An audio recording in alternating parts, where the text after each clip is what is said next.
At least 3 women have been killed and 9 others injured in a bomb attack in Colombia's capital, Bogota. Police say an explosive device was hidden in a toilet at the Andino shopping center in an exclusive area of the city. The mall was packed with people buying gifts ahead of Father's Day celebrations on Sunday.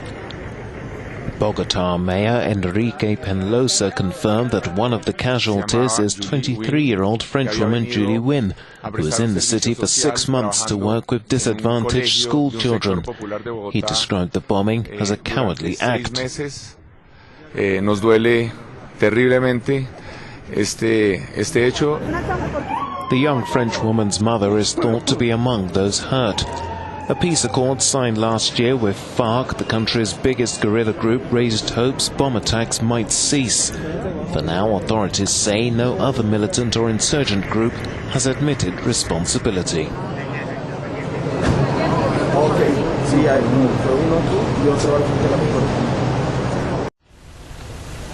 Euronews correspondent Philippa Soares is in the area where the fires have been raging. Acabamos de chegar a Pedrógão Grande, no distrito de Leiria. We've just arrived at Pedrógão Grande in the district of Leiria, where dozens of people have died in a huge fire. Na estrada vários veículos completamente carbonizados, nos quais morreram. Behind me, we can still see cars completely burned out on the roadside. Dozens of people died while trying to escape from their vehicles. I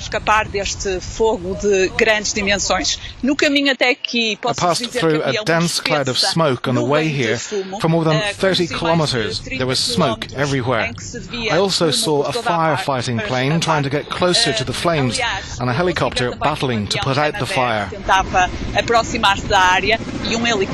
Estava então a combater os incêndios. Estes meios, nomeadamente os aviões Canadair, foram enviados por França e por Espanha.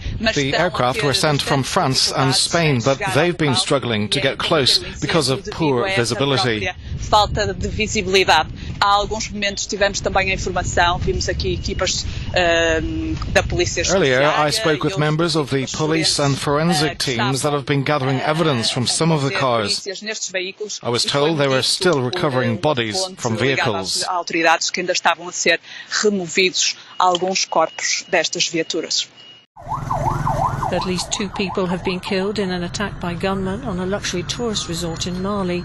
Security forces, aided by UN soldiers, were called to the scene, eventually rescuing 36 guests. One of the dead is said to have been a Gabonese citizen. Gunmen stormed l'Encampement Kangaba to the east of the capital Bamako. It's a resort popular with Westerners. According to Mali's security minister, one of the assailants was able to escape after being injured. The incident is being treated as a terror attack. At first, we thought they were armed bandits, but we know the methods used by armed bandits. We are now thinking that this is a terrorist attack, and that's why the anti-terrorism prosecutor is already at the scene with his staff. Earlier this month, the US Embassy in Bamako warned of possible attacks on Western targets. In November 2015, at least 20 people were killed when gunmen took hostages at a hotel in the capital. Almost a year to the day since Britain voted to leave the European Union, Brexit negotiations have finally begun. David Davis, the UK Secretary of State for leaving the EU, and the bloc's chief negotiator for Brexit, Michel Barnier, met in Brussels for the first day of talks as the two parties try to disentangle Britain from Europe.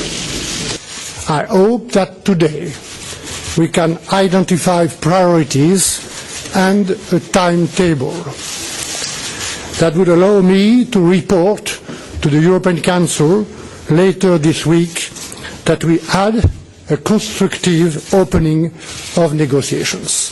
Thank you the pair very will much begin for talks that, by fleshing out the logistics before discussing heavier matters.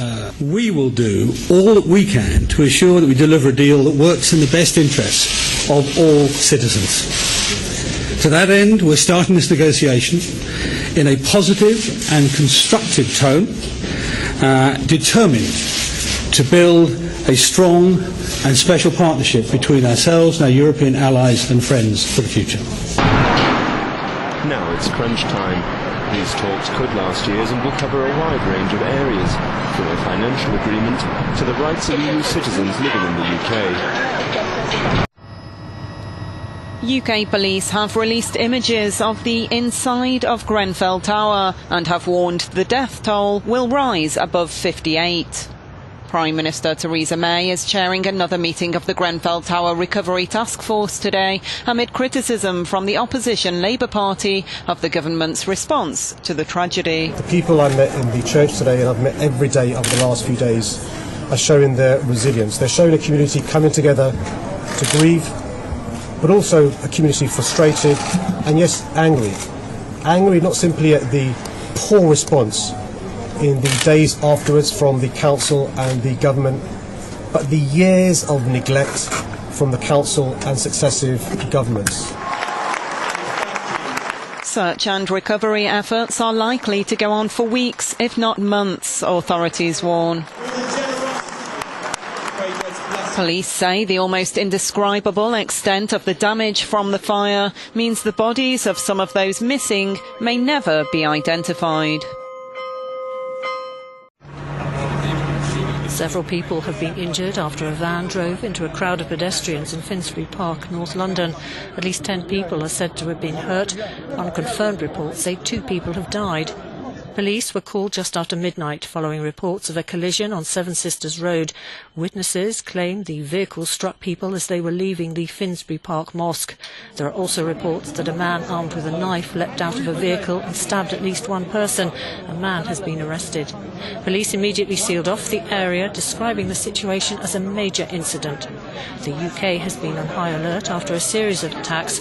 In recent weeks, a man drove a car into pedestrians on Westminster Bridge in London and stabbed a policeman to death before being shot dead. His attack killed 5 people. In Manchester, 22 people died at a pop concert after a suicide bomber blew himself up, and 8 others died in a car ramming and stabbing attack on and near London Bridge. Police in London say 10 people were injured after an attacker drove a van onto a street near a mosque in North London. One man who was already being given first aid at the scene before the vehicle was driven into pedestrians has died, but police said it was not clear whether his death was directly linked. No matter what the motivation for this attack proves to be, we are keeping an open mind. This is being treated as a terrorist attack, and the Counter-Terrorism Command is investigating. At this early stage of the investigation, no other suspects have been identified or reported to police. And there were no reports of any people having suffered any knife injuries. Witnesses said all the victims were Muslims who had finished praying after breaking their fast in the holy month of Ramadan. Prime Minister Theresa May is to hold an emergency Cobra meeting later in the day. Eludendo el momento con un espacio comercial, ahora nuestro back e deporte.